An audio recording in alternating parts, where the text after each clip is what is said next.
Hey guys, so today I want to talk a little bit about backwards compatibility, especially going off Mark Cerny's presentation a few days ago that left a lot of people very confused about what backwards compatibility on the PlayStation 5 is actually going to look like. But since then, it has been clarified that almost all PS4 games will work with the PS5 at launch.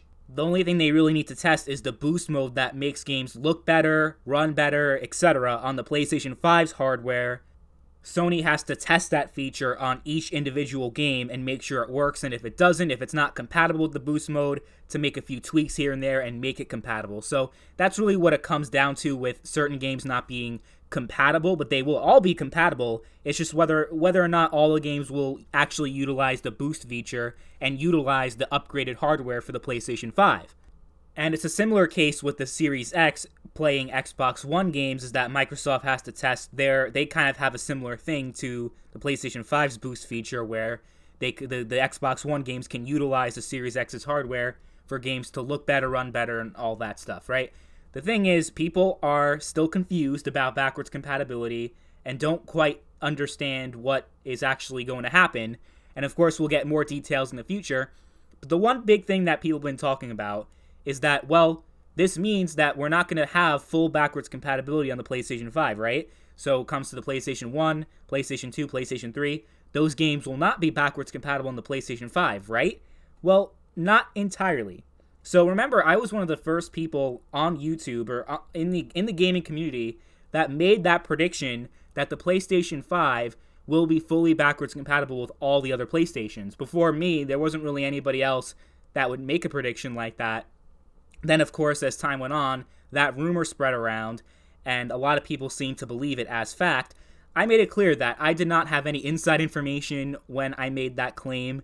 It was just a good feeling I had that that was going to happen. And, of course, a lot of people made fun of me at first because I was, like, the first person to say something like that. But then the entire community kind of jumped on it, and that was the rumor, and now people are disappointed because it looks like it's not going to happen.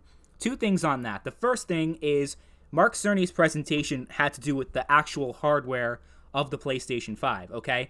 So the architecture of the PlayStation 5 and the PlayStation 4 are very similar, while when it comes to the 1, 2, and 3, it's completely different in terms of the actual architecture of those consoles to the PlayStation 5. So a simple backwards compatibility using the same architecture as the PlayStation 4 would not really work very well with the 1, the 2, and the 3.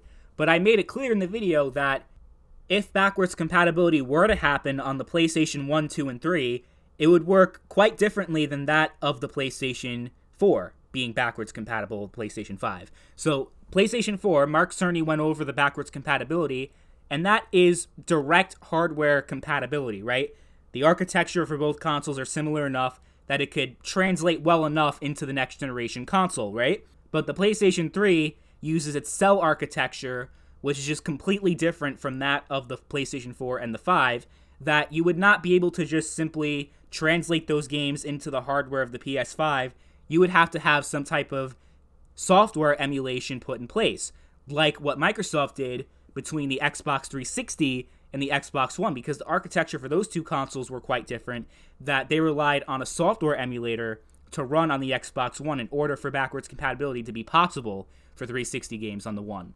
So the way I was thinking about it was, okay, they would have to develop a software emulator for the PlayStation 3 to work on the PlayStation 5, and of course that's not as easy as, let's say, emulating the 360, because the PS3's architecture is just so complicated, and emulating that, replicating that for a software program is probably going to be a lot more difficult than, let's say, emulating an Xbox 360, for example.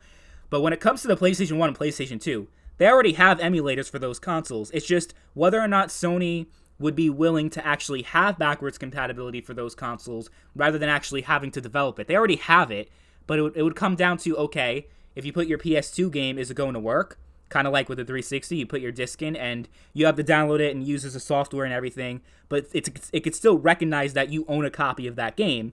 But right now, you actually have to buy those games over again on the PlayStation 4, which does run PlayStation 2 games on the PlayStation 4, but you have to buy digital versions of those games. You can't just put your disc in. You have to buy the same game twice. So San Andreas, for example, if you have a PS2 copy of San Andreas on the PS4, it won't be compatible. You have to buy the game all over again. So what I was saying was, they already have the emulation on the PS1 and PS2, right? Because they still sell PS1 classics and PS2 classics. They have that emulation. So I predicted that this was going to happen, that the PlayStation 5 would be compatible with not all the games for each PlayStation console, because there are licensing problems and so on, where you have a software emulator, but it's not going to quite work with all the games, because you'd have to have that approved by the publisher of each game.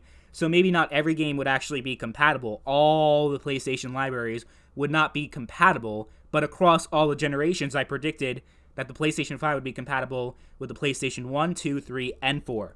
And you know what? Despite people saying it's unlikely to happen now, I'm going to stick by that prediction. The same prediction I made 2 years ago, I'm going to stick by it, because I have a feeling that you're going to have backwards compatibility across all PlayStations at some point.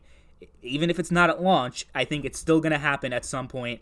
And we still don't know exactly if it's confirmed or denied, because, like I said, Cerny's presentation had to do with hardware, so he wouldn't have mentioned PS3 2 and 1, because that's a different type of emulation than with the PS4, because you have to use software for the first 3 PlayStations, then it's hardware emulation on the PS4. And Cerny's a hardware guy, he's a hardware architect, so of course there wouldn't be any mention of the other PlayStations. So it hasn't been confirmed or denied yet. So I'm standing by that prediction, because the Series X is going to have full Xbox compatibility across 4 generations of Xboxes, and they would have a serious advantage over Sony if Sony's just like, nah, you can only play PS5 and PS4 games. The other PlayStations don't matter. And me speaking personally, backwards compatibility is very important to me. That's the one thing I love about PC gaming, is that I can go back and play any game I want from any generation. PC doesn't really have generations, but that's exactly the point, is that you don't have to worry about having to have a completely new device to play games that you already own, to have to keep all your old systems. It's just so much clutter, and it's so tedious to have to keep all those systems, and they break down over time. You know, me, for example, I'm playing Sonic Heroes right now. It's one of my favorite games from my childhood. I wish console gamers also had the luxury to go back and play their favorite old games. So I think it's going to come eventually. Let me know what you guys think.